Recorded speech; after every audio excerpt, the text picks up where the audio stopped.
Setelah bahas cara-cara perolehan yang melibatkan transaksi, sekarang kita bahas cara yang paling unik, yaitu dapat gratis. Ini cara yang paling jarang tapi tetap harus dipahami.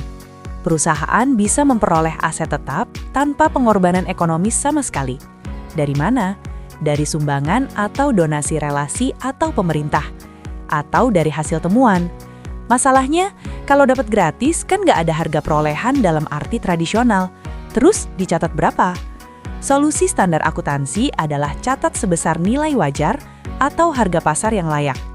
Jurnal yang dibuat, debit aktiva tetap berwujud sebesar nilai wajar, kredit modal donasi atau modal temuan. Kalau nggak ada harga pasar, gunakan taksiran dari ahli independen yang kredibel. Nah, kalau ada biaya terkait donasi, misalnya biaya balik nama atau administrasi, bagaimana? Biaya-biaya ini mengurangi modal donasi, bukan menambah harga perolehan aset. Jadi, aset dicatat sebesar nilai wajar penuh, tapi modal donasinya dikurangi sama biaya-biaya administrasi. Logikanya, biaya ini mengurangi nilai bersih hibah yang kita terima. Sekarang, kita lihat contoh kasusnya. Dari konsep donasi tadi, mari kita praktek dengan kasus toko abadi yang dapat mobil gratis. Toko abadi menerima sumbangan kendaraan dari relasi bisnis.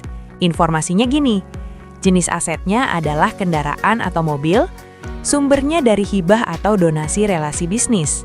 Harga pasar mobil saat diterima adalah 7,5 juta. Kas yang dikeluarkan sama sekali nol, gratis, tapi ada biaya administrasi pemindahan hak milik sebesar 1 juta rupiah yang harus dibayar sendiri. Pertanyaannya ada dua, bagaimana mencatat penerimaan donasi dan bagaimana mencatat biaya balik nama 1 juta rupiah. Nah, untuk penerimaan donasi, kita catat kendaraan sebesar nilai wajar 7,5 juta rupiah, meskipun gratis. Jangan dicatat nol, cuma karena gratis, karena aset ini punya nilai ekonomis. Untuk biaya balik nama, kita nggak nambahin ke harga perolehan kendaraan, tapi kita kurangin dari modal donasi. Jadi, modal donasi bersih yang kita terima adalah 7,5 juta rupiah dikurangi 1 juta rupiah, sama dengan 6,5 juta rupiah. Sekarang kita lihat jurnalnya satu persatu. Dari data toko abadi tadi, pertama kita catat dulu penerimaan donasinya. Jurnal pencatatan penerimaan donasi sangat sederhana. Di sisi debit, kendaraan dicatat sebesar 7,5 juta rupiah. Ini nilai wajar kendaraan pada tanggal penerimaan. Di sisi kredit, modal donasi sebesar 7,5 juta rupiah.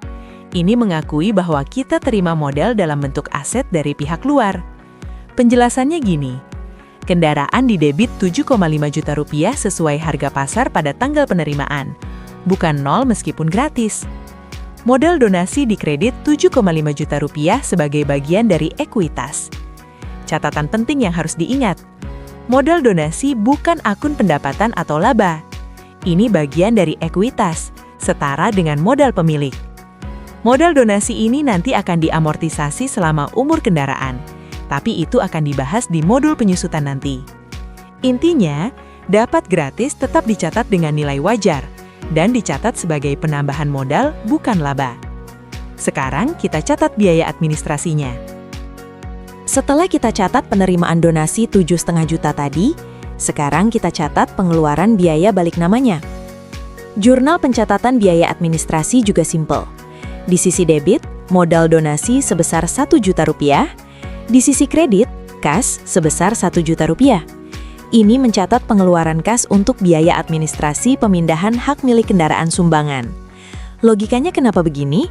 Biaya balik nama dan administrasi mengurangi modal donasi, bukan menambah harga perolehan kendaraan. Jadi setelah jurnal ini, saldo kendaraan tetap 7,5 juta rupiah, tidak berubah. Tapi modal donasi berkurang jadi 6,5 juta rupiah. Mengapa bukan ditambahkan ke harga perolehan? Karena kendaraan sudah dicatat sebesar nilai wajar penuh.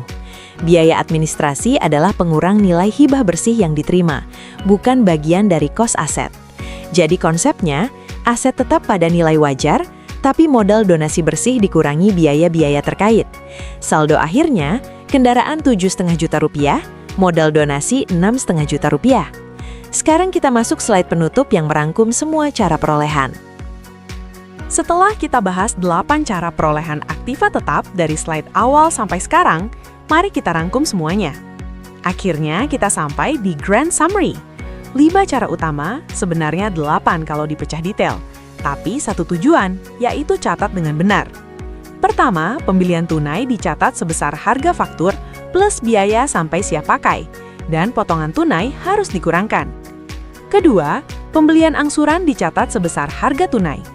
Bunganya dipisahkan sebagai biaya periodik, bukan harga perolehan. Ketiga, pembelian lump sum dialokasi berdasar nilai wajar proporsional. Setiap aset dicatat terpisah. Keempat, buat sendiri dicatat sebesar bahan plus tenaga kerja langsung plus overhead, maksimal sebesar harga pasar. Kelima, pertukaran tidak serupa dicatat sebesar nilai wajar, laba dan rugi langsung diakui. Keenam, pertukaran serupa juga nilai wajar, tapi laba ditunda sedangkan rugi tetap diakui. Ketujuh, pertukaran dengan saham dicatat nilai wajar aset atau saham yang lebih jelas. Selisihnya adalah agio, bukan laba. Kedelapan, donasi atau temuan dicatat nilai wajar plus modal donasi. Biaya admin mengurangi modal donasi. Prinsip intinya, cost principle sebagai dasar pencatatan, fair value sebagai panduan untuk transaksi non-cash, dan conservatism sebagai batas maksimal sebesar harga pasar. Jadi, apapun cara perolehannya, yang penting kita catat dengan prinsip akuntansi yang benar, objektif, dan dapat diverifikasi. Selamat, kalian sudah menguasai cara perolehan aktiva tetap berwujud.